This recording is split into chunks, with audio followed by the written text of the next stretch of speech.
iwaja. Asyhadu an la ilaha illallah wahdahu la syarika lah. Lahul mulku wa lahul hamdu yuhyi wa yumiit wa huwa ala kulli syai'in qadir. Wa asyhadu anna sayyidana Muhammadan abduhu wa rasuluh. Allahumma salli wa sallim wa barik ala sayyidina Muhammad wa ala alihi wa sahbihi wa man tabi'ahu wa nasarahu wa wala. Subhanaka la ilma lana illa ma 'allamtana innaka antal alimul hakim. Rabbi shrah li sadri wa yassir li amri wahlul 'uqdatam min lisani yafqahu qawli wa la haula wa la quwwata illa billahil aliyyil azim. Amma ba'd. Alhamdulillah, kita sama-sama panjatkan syukur kehadirat Subhanahu wa taala yang dengan limpah dan kurnianya diizin oleh Allah Subhanahu wa taala kepada kita pada malam ini untuk sama-sama kita sambung lagi pengajian kitab kita, iaitu kitab Sairus Salikin jilid yang pertama. Moga-moga dengan pengajian ini bertambah iman kita kepada Allah Subhanahu wa taala, maka dengan keimanan itulah meningkatkan amal, dan bertambah amal itulah meningkatkan pahala, dan bertambah pahala itulah menjadi kasih sayang Allah kepada kita untuk dimasukkan kita ke dalam syurganya nanti insya-Allah. Amin ya rabbal alamin. Yang saya hormati pengerusi masjid dan seluruh staf kepimpinannya, para imam, para bilal, tok-tok syiah yang tak dapat kita nak sebutkan namanya satu persatu, yang amat-amat disanjungi para asatizah, alim-alim ulama, tuan-tuan guru, ustaz ataupun ustazah ada pada malam ini. Mohonlah ditegur kepada hamba yang fakir dalam bidang ilmu ini sekiranya apa yang disampaikan dan dikongsikan ada salah dan silapnya. Yang kita kasihi ayah-ayah pemuda sekalian yang dirahmati Allah sekalian. Baik, kita sambung muka surat kitab Jawi, muka surat 14, kitab Rumi, muka surat 12. Qala al-muallifu rahimahullahu ta'ala wa nafa'ana wa iyyakum bi ulumihi fid dharaini amin ya rabbal alamin. Kata pengarang kitab, adapun ilmu tariqah dan suluk itu, iaitu jalan kepada mengetahui ilmu hakikah, itu iaitulah dinamakan ilmu nafi', yakni ilmu yang memberi manfaat di dalam akhirat, dan dinamakan pula akan dia ilmu tasawuf dan batin, seperti yang lagi akan disebutkan ilmu yang memberi manfaat itu insya-Allah taala di dalam kitab ini. Baik, ini kita sambung lagi pada bab yang menyatakan tentang kelebihan menuntut akan ilmu. Cuma ilmu yang dimaksudkan oleh Syekh di sini ialah ilmu tasawuf. Maka kata Syekh, adapun ilmu tariqah, ataupun bahasa kita panggil tarikat, tapi bahasa Arab sebenarnya sebut dengan huruf ta, tariqah, bukan tarikat. Kita yang orang Melayu sebut tarikat, sebenarnya tariqah. Tariqah ni asal kataan tariq. Kalau kita pergi Mekah, geng-geng yang tukang tolak kursi roda, kalau ramai-ramai kerumun, dia nak jalan tak lepas, dia kata apa? Tariq, tariq. Maknanya jalan-jalan. Jangan kata tarikat dia ni. Tu maksudnya bagi jalan, maksud dia. Tariq tu maksudnya jalan. Tariqah jalan. Tapi tariqah yang dimaksudkan oleh ulama ni jalan menuju kepada Allah, jalan menuju kepada menjadi hamba Allah yang sebenar. Tu tariqah. Dia kenapa disebut tariqah? Kenapa ulama sebutkan dia jalan? Kerana manusia atas muka bumi ni, walaupun dia sudah beragama Islam, umat Islam lah, yang belum tu tak tahulah. Ni yang dah Islam pun, walaupun dia sudah Islam, kadang-kadang dia tidak tariq. Maksudnya dia tak jalan. Dia hanya jadi Islam biasa lah. Islam atas IC, Islam atas nama. Kita tak nak macam tu. Kita nak jadi Islam yang tariq, Islam yang ada kemajuan, Islam yang ada peningkatan dari segi amal ibadah kita, sehinggalah akhirnya kita mencapai kepada ma'rifatullah, akhirnya sampai kepada mengenal Allah. Maka dengan mengenal inilah, kalau Allah cabut nyawa kita, nyawa mati itu dalam dipanggil husnul khatimah, mati yang baik. Itu yang kita nak capai. Ini yang disebut sebagai tariqah. Dan juga dinamakan dia suluk. Suluk ambil daripada perkataan salaka. Salaka maknanya berjalan. Suluk artinya perjalanan. Pun sama juga dengan makna jalan, sama macam tariqah tadi. Ini bahasa-bahasa ahli tasawuf ataupun ahli sufi yang mereka suka pakai perkataan-perkataan macam ni.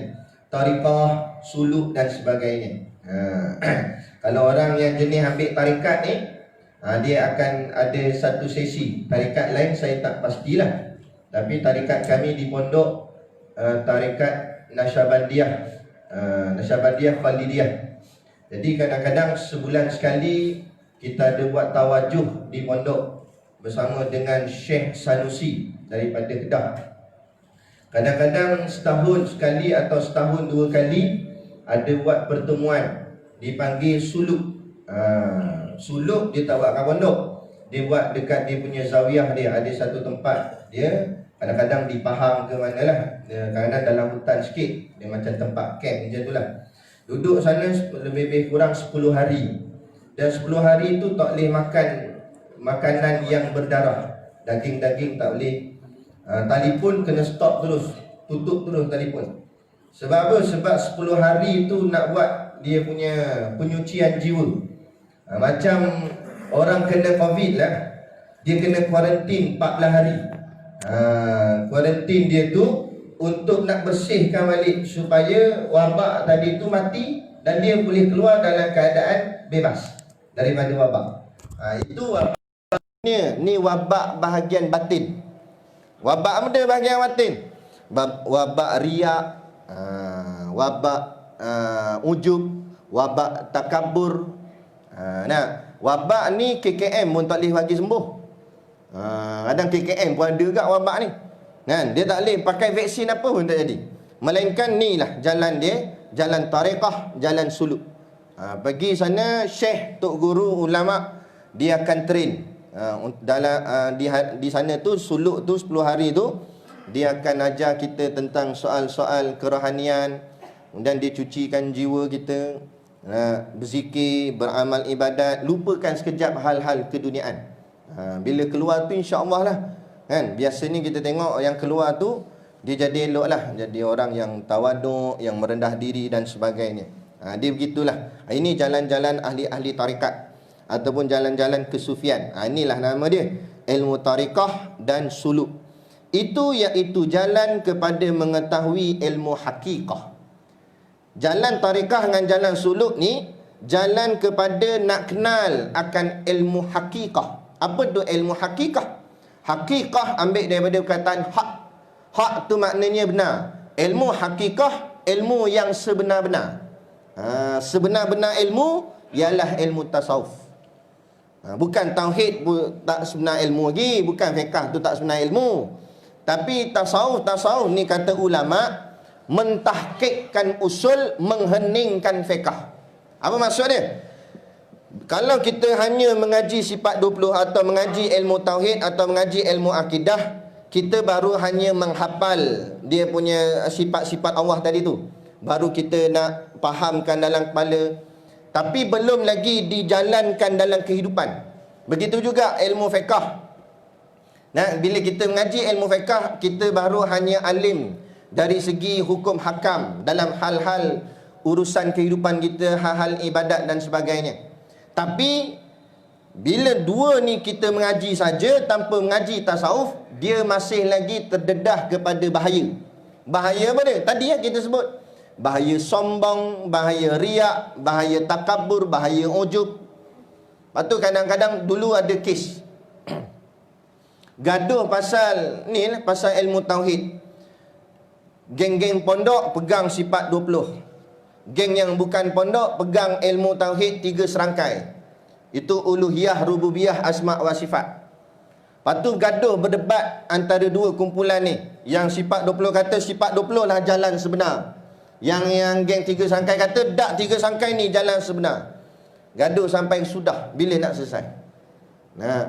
Padahal yang sebenarnya tujuan kita mengaji tauhid nak faham dia, bukan nak hafal, bukan nak setakat sifat 20 masuk dalam kepala, tapi guna sifat 20 tu masuk dalam hati dan kenal Allah sungguh-sungguh. Kalau kenal kepada Allah, takkan kita nak riuh rendah gaduh pasal debat gitu. segan dengan Allah, malu kan. Tapi bila mengaji hanya sekadar tauhid tapi tidak disulam dengan ilmu tasawuf, kadang-kadang dia jadi bongkak riak begitulah. Dia rasa dia lebih betul, dia rasa dia lebih pandai daripada orang lain dan sebagainya. Begitu juga orang mengaji ilmu fiqh. Akhirnya tapi dia tak disulam dengan ilmu tasawuf, akhirnya bergaduh tentang mazhab. Sedang imam-imam mazhab pun tak bergaduh walaupun berbeza pandangan mazhab. Tapi ni baru bagian anak murid, baru degree je, ijazah sarjana muda je, belum sarjana tua lagi kan. Gaduh dah, yang ni Syafi'i, ni Maliki kan. Imam Syafi'i dengan Imam Malik pun tak bergaduh kan. Ni sebab apa? Sebab imam-imam, ulama-ulama mereka ada tasawuf.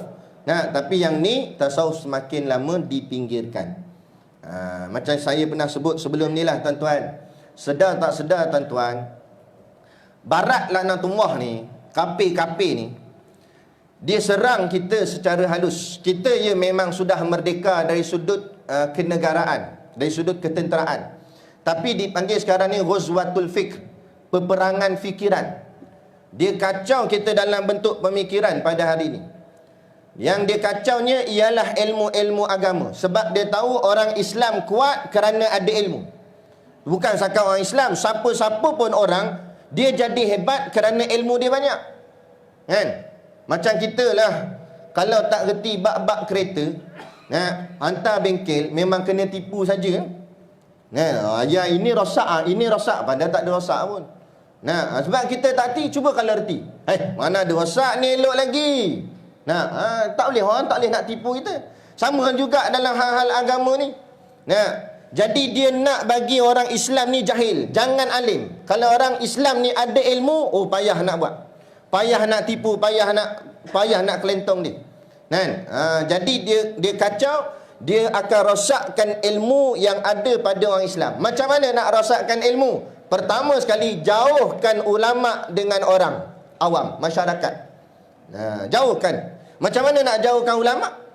Ulama duduk situ juga, rumah setempat juga, jiran juga.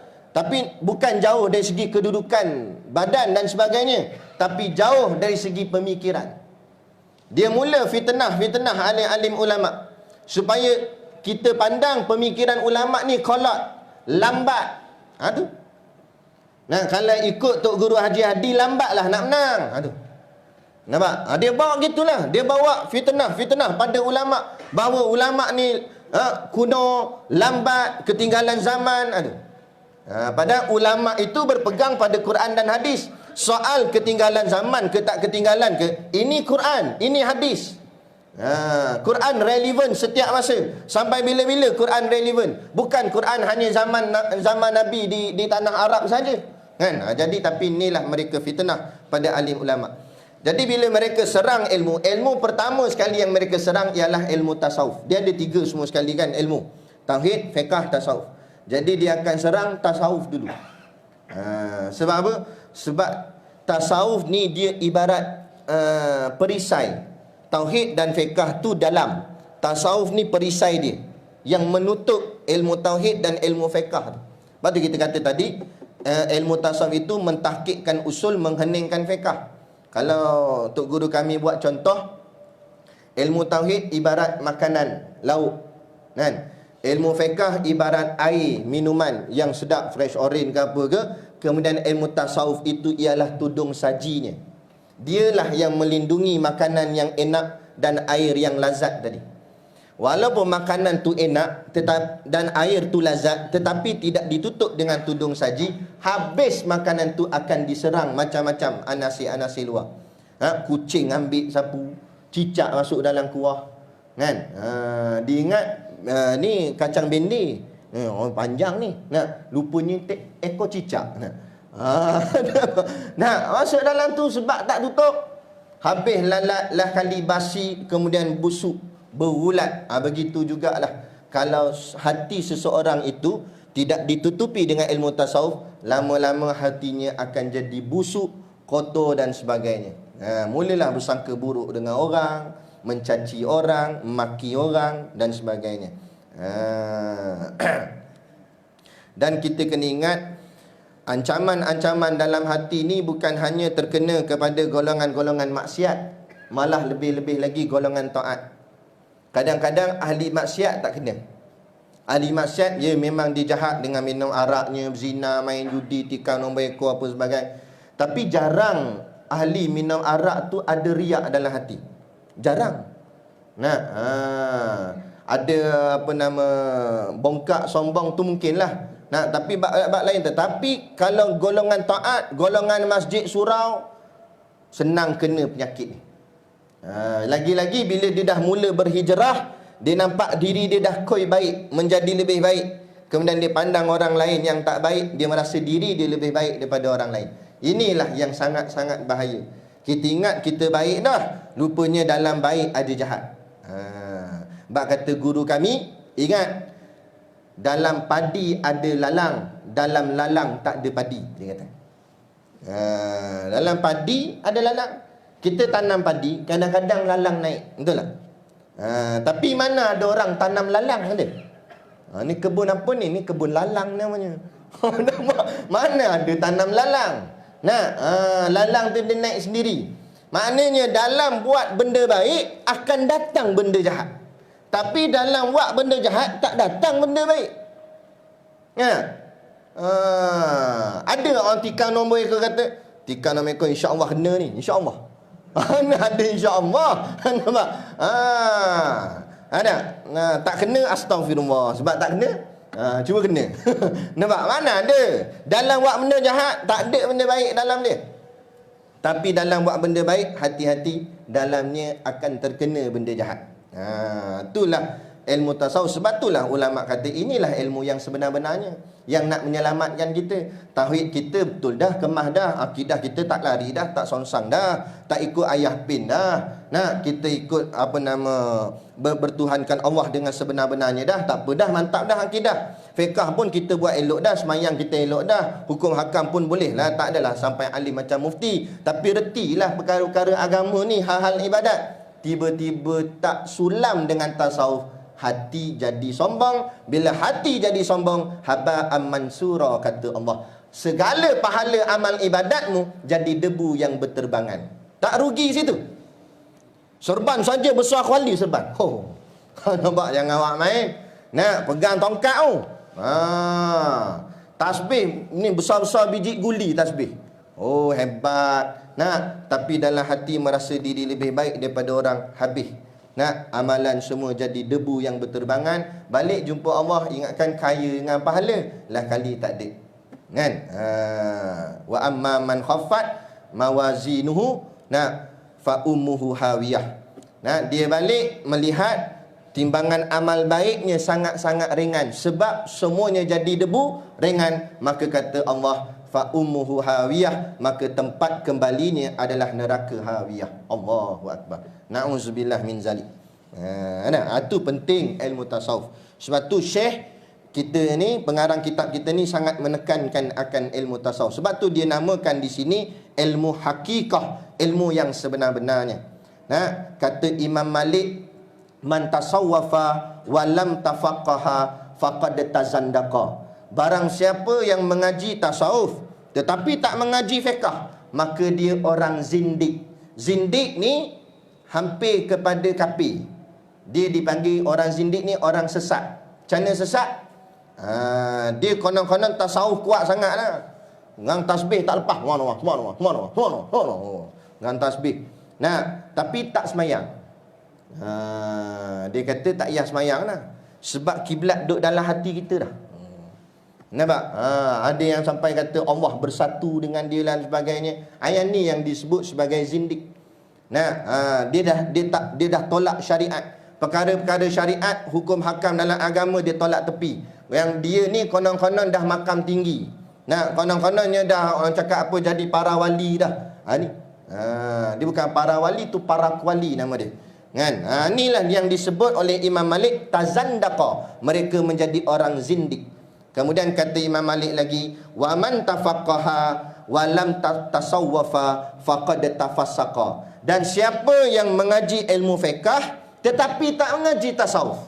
Ngaji ilmu fiqh, bab semayang, ngaji apa semua ngaji, tapi tak ngaji tasawuf. Tafassaqa, kata Imam Malik. Dia jadi orang fasik. Orang fasik masuk apa pula orang fasik? Fasik ni orang yang mengekalkan dosa besar. Tu dipanggil fasik. Walaupun dia ahli masjid, tapi kalau dia jadi orang fasik, dia setaraf dengan orang yang berzina, dia setaraf dengan orang minum arak. Itu semua golongan-golongan fasik. Jadi kalau kita mengaji ilmu syariat tetapi tidak disulam dengan ilmu tasawuf, kata Imam Malik, jadi fasik. Fasik maknanya dosa besar. Sebab tu ada satu ustaz, nama apa tahu ustaz tu, dulu dia Penang ke apa, dia kata ilmu tasawuf ni macam air acak. Air acak ni maknanya air kumbahan, air najis, air tandah. Kan? Syekh Nuruddin tegur. Syekh Nuruddin kata tarik balik, kalau tidak mu boleh jadi sesat. Sebab ilmu tasawuf salah satu ilmu yang wajib dituntut untuk mengaji daripada 3 ilmu. Dasarkan hadis Nabi, talabul ilmi faridatun ala kulli muslim. Tuntutlah ilmu wajib atas tiap-tiap orang Islam. Itulah ilmu tauhid, ilmu fiqh dan ilmu tasawuf. Tiba-tiba puak-puak Wahabi ni dia tolak tasawuf. Antara nak kenal Ustaz Wahabi ke tak Ustaz Wahabi, Ustaz Wahabi dia tak ikut tasawuf. Tu dia tolak tasawuf. Karamah-karamah kewalian dia tolak, dia tak percaya. Dia kata mengarut ni, wali-wali ni mengarut, karamah-karamah ni mengarut. Itu tanda-tanda ciri dia. Sedangkan telah terbukti berapa banyak karamah yang berlaku, berapa banyak wali-wali Allah di atas muka bumi. Allah mengangkat mereka dengan darjat-darjat yang sangat hebat. Sudah terbukti. Ini dia tolak ilmu tasawuf. Itulah, inilah yang barat cuba serang kita. Depa lah ni sebagai apa nama orang cakap, tulang belakang kepada kumpulan ni. Dia yang taja kumpulan ni supaya merosakkan Islam daripada dalam, memisahkan ilmu tasawuf. Sebab tu kalau kita perasan tuan-tuan, ayah ibu yang dirahmati Allah sekalian, kalau kita tengok di college universiti, mana ada pengajian tasawuf secara khusus? Salah satu subjek mungkinlah, tapi secara khusus tak ada. Ijazah sarjana ketasawufan tak ada. Tapi kalau ijazah sarjana Al-Quran ada, ijazah sarjana hadis ada, ijazah sarjana syariah ada, bahagian bab fiqh ada. Tapi bahagian bab tasawuf, pengkhususan ilmu tasawuf tak ada. Kenapa tak ada? Kerana ilmu tasawuf tidak ada nilai ekonomi, kata guru kami. Maksud nilai ekonomi macam mana? Nak kerja apa kalau alim bidang tasawuf? Kalau alim bidang fiqh boleh jadi tuan mufti, gaji banyak alim bidang tajwid boleh jadi guru tajwid. Tapi kalau mualim bidang tasawuf, nak jadi apa? Nak kerja apa? Maka yang tinggal lagi pengajian tasawuf ini adalah golongan pondok-pondok. Tok-tok guru pondok masih mengekalkan pengajian tasawuf, walaupun tidak ada nilai ekonomi sekalipun, kerana dia yakin bahawa hasil keuntungannya bukan datang daripada makhluk tapi daripada Allah. Dia tengok tok-tok guru lama di pondok-pondok, mana ada keluar. Kami ni keluar agak pergi masjid surau. Sebab nak tunggu tuan-tuan datang pondok lambat pula. Kami datang tempat tuan-tuan. Tapi kalau tok-tok guru lama, dia tak keluar, duduk dalam pondok tu. Duduk dalam pondok tu lah mengajar. Dah mana dapat duit?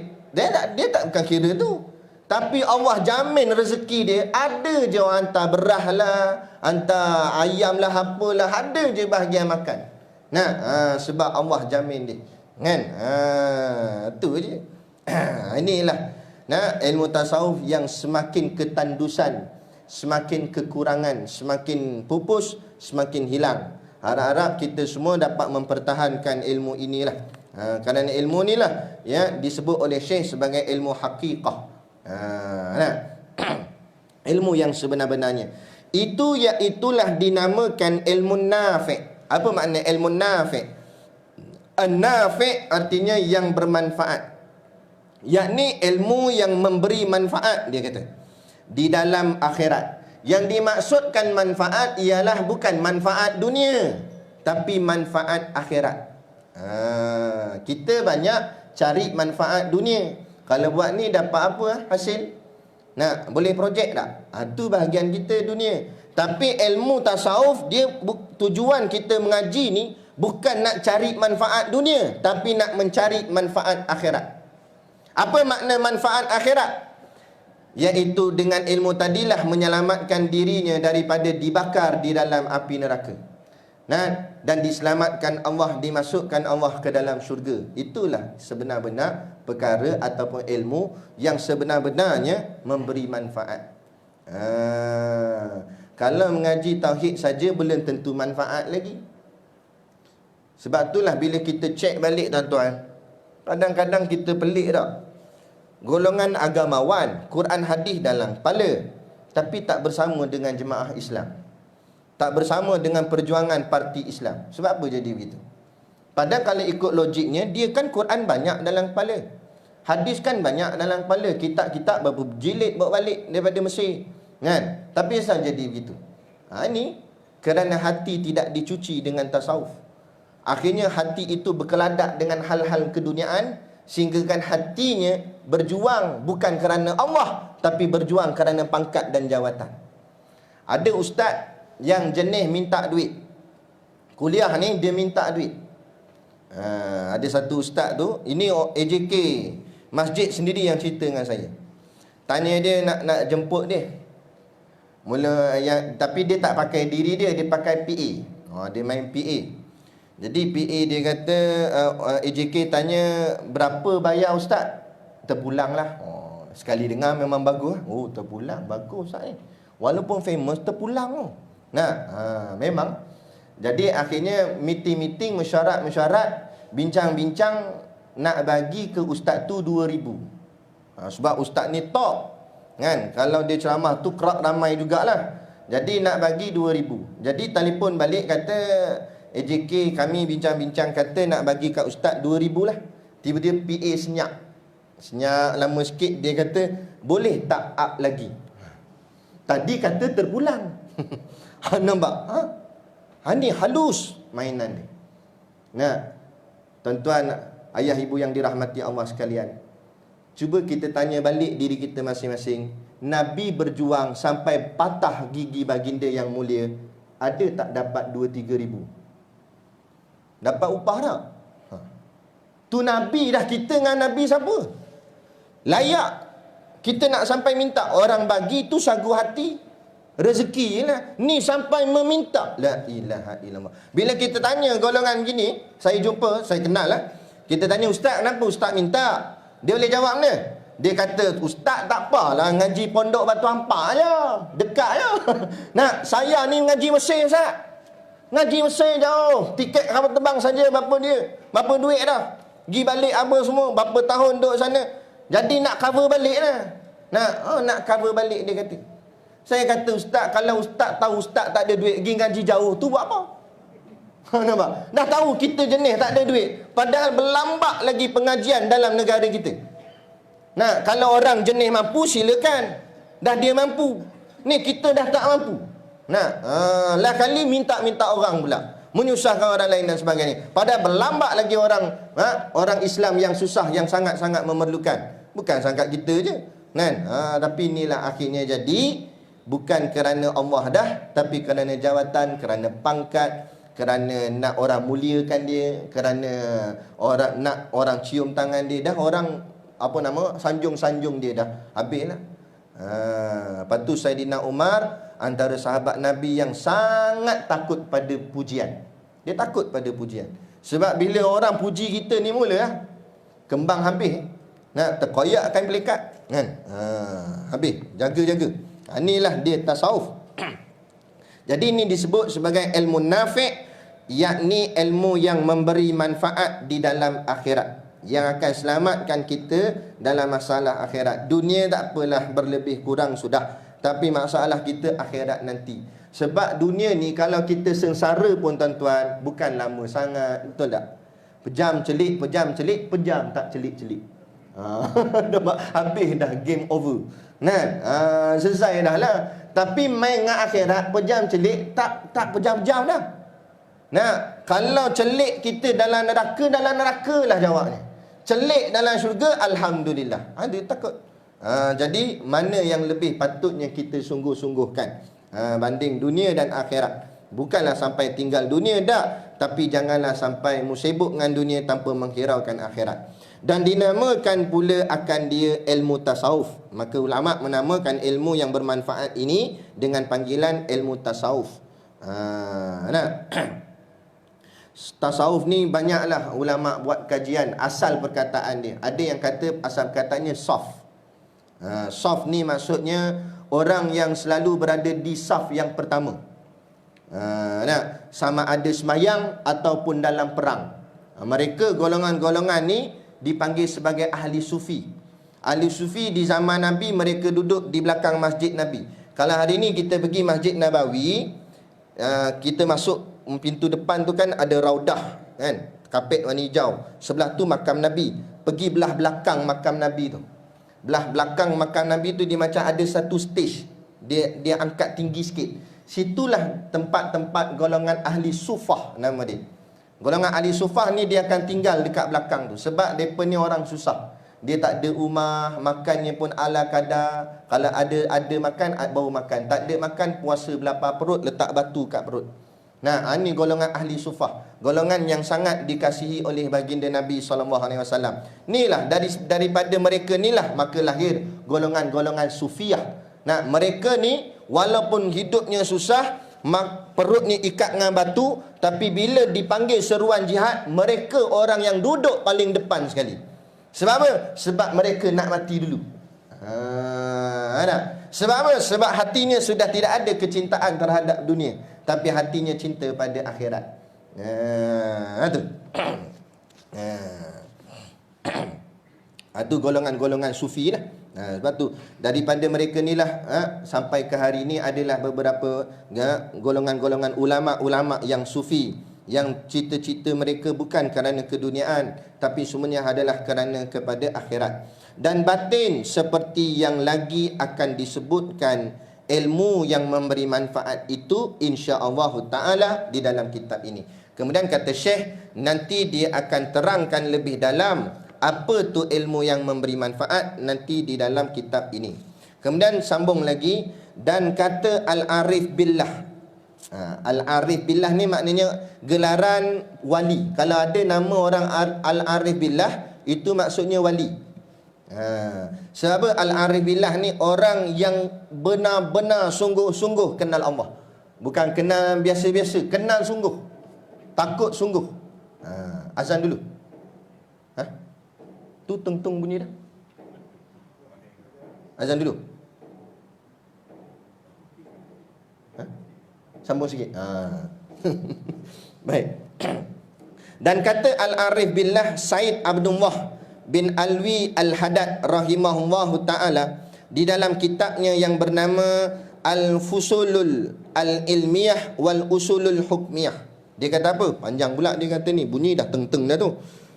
Thumma innaka idza nazarta ila ma allafahu a'immatud dini minal kutubin nafi'ati lam tara syai'an minha ajma'a li hadhil ulumin nafi'ah min kutubil imami hujjatil islamil ghazali rahimahullahu ta'ala mithlul ihya'i wal arba'ina fi usuliddin wa min hajil abidin wa bidayatil hidayah. Wa hadza ya'rifuhu man ta'ammalahu wa ahsanan nadhara min ahlil haqqi wal insafi wa arbabil basairi fid din wa ma yunkiruhu illa ghabiyyun jahilun aw rasmiyun mutajahilun qad asya nafsahu wa ghafala an ma'adihi fa innahu ta'ala bi fadlihi yulhimuna rushdana wa yu'idhuna min syururi anfusina wa sayyiati a'malina wala haula wala quwata illa billah.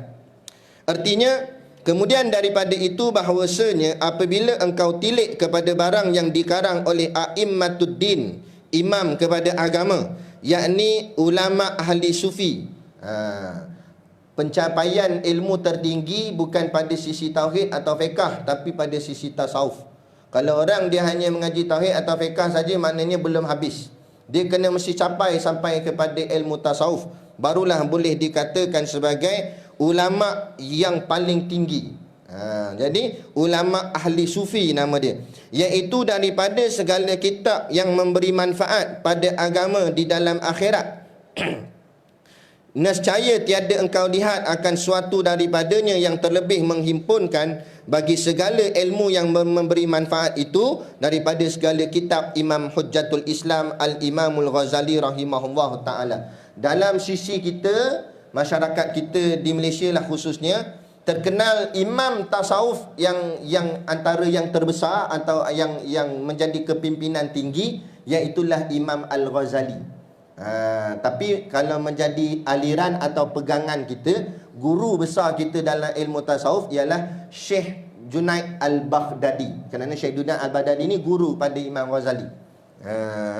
Tapi banyak kitab yang kita ikut, telunjuk yang kita ikut adalah daripada kitab-kitab Imam Al-Ghazali. Tu. Contoh dia bagi sini seperti kitab Ihya Ulumuddin. Ihya Ulumuddin. Dan Arba'in fi Usul. Itu nama kitab lah tu. Dan Minhajul Abidin dan Bidayatul Hidayah. Dia selalunya tasawuf ni dia bersiri, berapit-apitan. Kalau di pondok tok guru kami dia baca Sairus Salikin dan dia baca juga Minhajul Abidin sebab dia bersekali. Nanti tak tahulah, tengoklah. Nak khatam rebal lagi. Nampak? Tapi kalau ada ustaz lain baca Minhajul Abidin sini. Ada. Minhajul Abidin tu fokus. Itu kitab tu mengajar kita bagaimana nak menjadi seorang hamba yang sebenar kepada Allah. Imam Ghazali bahaskan dalam kitab tu ada 7 akabah yang kita kena lalu. Kalau lepas 7 ni baru layak dipanggil hamba Allah. Allah kan senang. 7 akabah. Akabah ni makna bukit. 7 rintangan. Imam Ghazali namakan dia bukit kerana nak mendakinya tu susah. Nak capai tahap tu susah. Macam kita sebut tadi lah. Dia mula-mula lara, lepak kedai kopi. Sekarang dah berubah dah, hijrah main duduk masjid. Ingat selamat dah? Tak selamat lagi. Dalam duduk masjid pula timbul riak, sombong, rasa lebih baik daripada orang. Nampak? Kemudian pula mengaji jadi alim. Alim pula rasa pula dia lebih pandai daripada orang lain. Kacau. Nampak? Dan kata guru kami, ingat, lagi tinggi kita panjat, risiko jatuh lagi dahsyat. Kalau kita naik dahan pertama, jatuh, mungkinlah terseliuh kaki. Naik dahan kedua, jatuh, mungkin patah. Naik dahan ketiga, kalau jatuh, mati terus.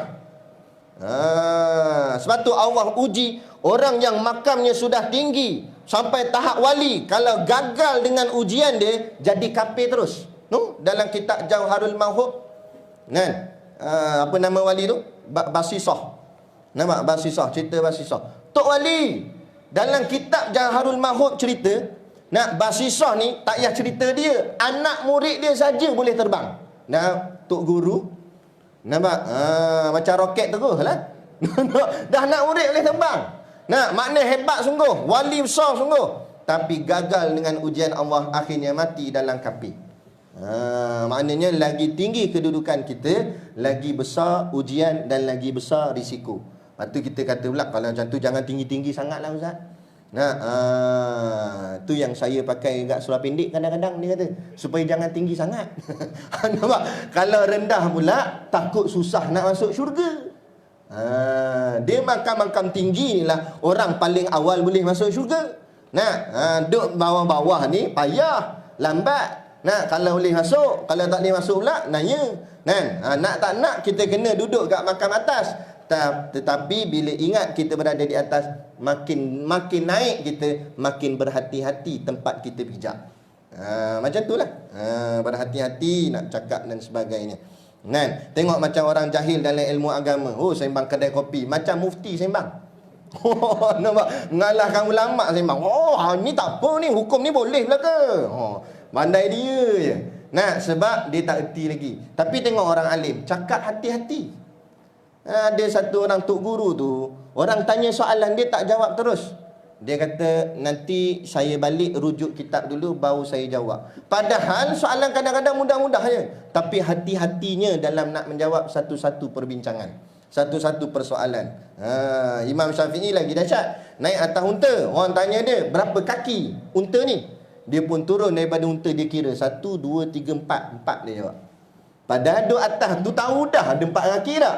Tapi dia turun dulu dan kira supaya tahqiq. Takut-takut mana tahu hilang satu. Makna berhati-hatinya. Lagi tinggi, lagi berhati-hati. Lagi tinggi, lagi berhati-hati. Maksud macam tu. Dan hal ini diketahui oleh orang yang memikirkannya dan melihat di dalamnya itu daripada ahli hak. Orang yang yang diberikan kepada Allah akan pencerahan ilmu tasawuf di dalam hatinya, maka nazarnya akan bersinar. Penglihatannya bukan lagi melihat dari sudut pandangan duniawi atau pandangan zahir, tapi setiap pandangannya adalah pandangan iman, pandangan takwa, pandangan dari sudut agama. Dia tak pandang dah dari sudut dunia. Kalau dia berniaga, dia tak fikir pasal untung. Dan kalau dia berniaga, dia fikir untuk menyelesaikan masalah ummah. Apa barang yang aku jual ni selalunya Cina kapir yang jual. Orang Islam payah nak dapat. Tak apa, aku jual. Tak untung tak apa. Yang penting aku dapat selesaikan masalah umat aku. Ayat ni bila pandangannya bukan lagi pandangan dunia. Pandangannya adalah pandangan akhirat kerana hatinya disinari dengan ilmu-ilmu tasawuf. Dan melihat di dalamnya itu daripada ahli hak. Mereka lah golongan-golongan hak, golongan yang sebenar. Dan ahli insaf, mereka lah orang-orang yang insaf kepada Allah Subhanahu Wa Taala, yakni orang yang adil. Apa saja tindakan mereka itu adil. Dan orang yang mempunyai mata hati dalam agama. Mereka buat kerja ni, mereka pandang dari sudut agama. Dan tiada ingkar akan yang demikian itu melainkan orang yang dungu. Dan siapa yang menolak ilmu tasawuf, kata Syekh Abdul Samad Al-Palimbangi dalam kitab Sairul Salikin ni, siapa yang menolak, siapa yang ingkar akan ilmu tasawuf, itu adalah orangnya dungu dan jahil. Maknanya orang bodoh. Atau ulama rasmi mutajahil. Ulama rasmi mutajahil, apa maksud ulama rasmi? Ulama yang bercita-cita kerana jawatan. Ulama yang bercita-cita kerana pangkat. Dia mengaji agama bukan nak menegakkan hukum hakam Allah. Dia mengaji agama bukan nak menegakkan ilmu agama Islam, bukan nak bela agama Allah, tapi dia nak jawatan sesuatu, pangkat sesuatu. Minta maaf cakap, kadang-kadang hari ni bagus dah mengaji sampai Mesir, tapi balik cita-cita sekadar nak jadi cikgu sekolah saja. Nampak? Padahal tanggungjawab dia besar. Nak pertahankan Islam, nak bela Islam, nak perjuangkan Islam. Cikgu sekolah silakan. Itu sebahagian daripada kerja kita. Tapi perjuangan tetap perjuangan. Takut kena tukar ke Sabah, senyap. Tu kata. Pengorbanan kena ada lah. Dalam berjuang mesti ada pengorbanan. Lagi besar kita korban untuk Allah, lagi besar ganjaran Allah pada kita. Inilah golongan yang dipanggil ulama rasmi mutajahil, pura-pura tidak tahu. Dia belajar hukum hakam, tapi sebab dia takut ancaman-ancaman dunia, akhirnya dia pura-pura tidak tahu. Kita nak tanya mufti-mufti, ulama-ulama, tahu tak tahu bahawa hudud tu hukum Allah? Tahu. Tapi kenapa berpuluh tahun masih lagi mendiamkan? Nampak? Tu kata. Ni kerana nak pertahankan jawatan nasional, akhirnya pura-pura tidak tahu. Ni Syekh yang kata dalam kitab. Iaitu ulama zahir yang telah memperdaya akan dirinya dan lalai ia daripada tempat kembalinya negeri akhirat.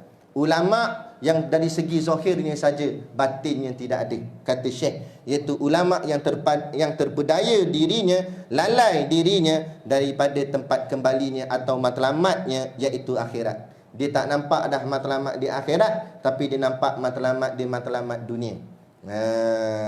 Maka mudah-mudahan Allah Ta'ala dengan anugerahnya memberi ilham akan kita, akan petunjuknya, dan memeliharakan akan kita daripada kejahatan diri kita dan daripada kejahatan amal kita, dan tiada daya daripada menjauh maksiat, dan tiada kuat pada berbuat taat melainkan dengan pertolongan Allah Ta'ala jua.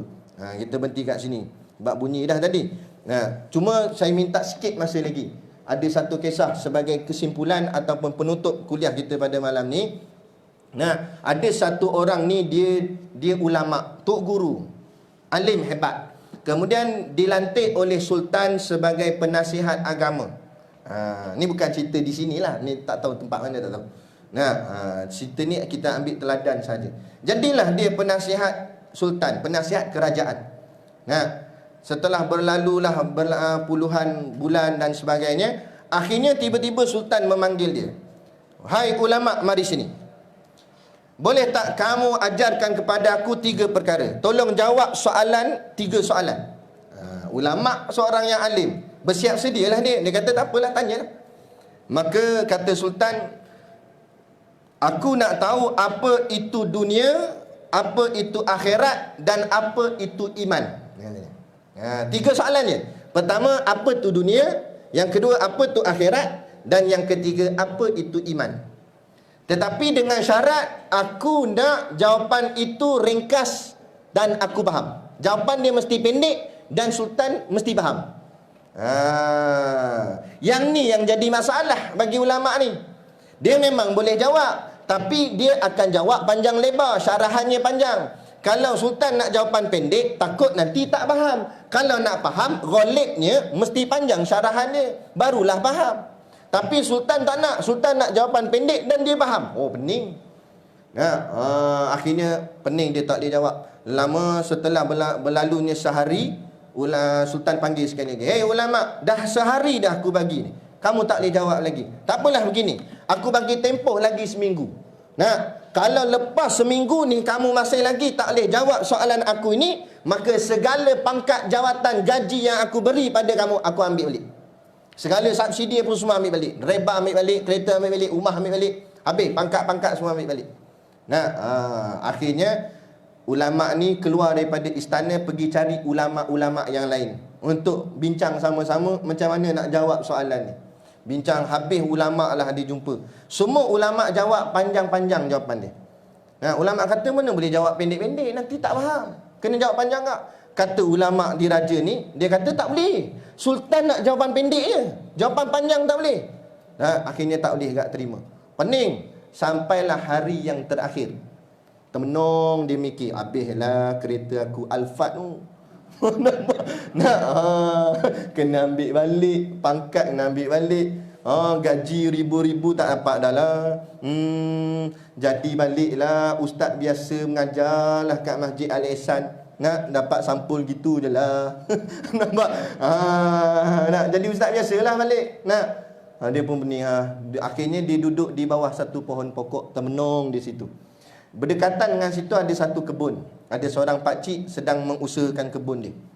Dia pun tengok pakcik tu, tak tahulah, dia tak nampak apa dah jawapan dia. Esok habislah. Matilah segala kehidupan aku. Esok tak ada apa dah bagi aku dah. Nak segala habis akan dirampas semula. Tiba pakcik tu perasan, tengok runsing muka monyok je. Pakcik tu panggil, "Mes sini." Pakcik tak kenal dia. Ni kenapa monyok sangat ni? Dah makan belum? Pakcik tanya. Tak makan. Macam mana nak makan? Selera makan pun tak ada. Ni kereta nak kena ambil dah. Lah kali pakcik tu kata, "Meh makan dengan saya sekali." Makan.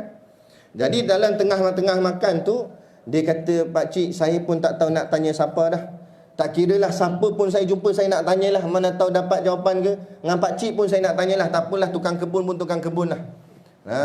Nak tanya pakcik, saya ditanya kepada saya ni 3 soalan. Dan sampai sekarang saya tak tahu jawapan dia." "Apa dia?" pakcik tu tanya. "Mana tahu aku boleh jawab."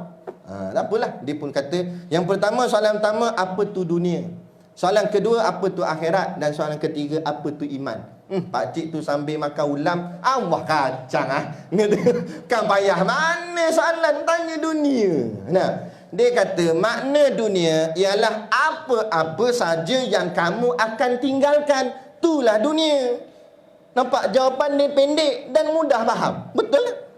Apa saja yang kamu akan tinggal, tu dunia lah tu. Rumah kamu tinggal, dunia tu. Kereta kamu tinggal, bini pun kamu tinggal, dunia tu. Tu dipanggil dunia, kata pakcik tu. Dan apa makna akhirat? Mana akhirat, apa-apa saja yang kamu bawa ke alam sana, itulah panggil akhirat. Pahala kamu, sedekah kamu, ibadat kamu, itulah panggil akhirat. Sebab itu yang kamu akan bawa nanti di sana. Oh, dia pun sonok muka dia dah mula senyum. Oh, selamat kata aku. Dua soalan dah dapat dah. Dah dapat jawapan dah. Sonok ada dia. Dia pun tanya, "Pakcik, soalan ketiga?" Kata pakcik, "Ginilah, aku nak makan. Soalan ketiga aku jawab bahasa. Sebab masa tu Zuhur tengah hari, makan tengah hari. Nanti pas asar, aku dah siap kerja kebun ni, aku jawab soalan lepas kita semayang asar. Tak apalah, dia sanggup tunggu. Tunggu, habis dah masuk asar semayang.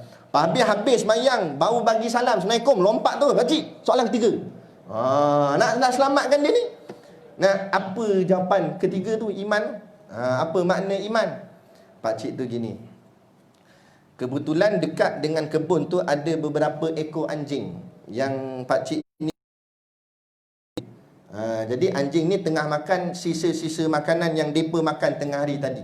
Tengah makan tulang gitulah. Jadi pakcik ni kata, kalau kamu nak tahu jawapan yang ketiga, kamu kena makan dengan anjing tu. Allah, menong dia. Dia ulama, tok guru.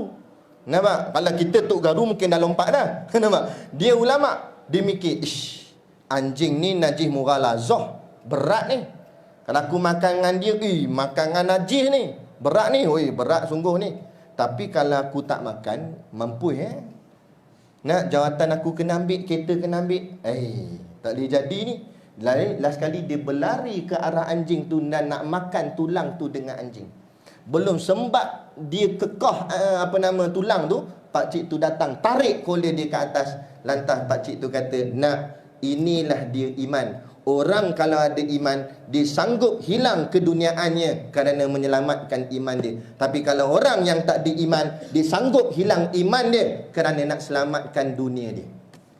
Terdiam ulama tu. Ini yang kita nak masukkan daripada apa yang kita bincangkan pada hari ini. Walaupun orang itu alim, ilmunya banyak, tapi kalau dia tak faham secara tasawufnya, matlamatnya kerana Allah, maka dia akan nampak dunianya lebih besar daripada akhiratnya. Sehingga dia sanggup membelakangkan ilmu-ilmu yang dia telah belajar kerana nak mempertahankan jawatan dan pangkat dia.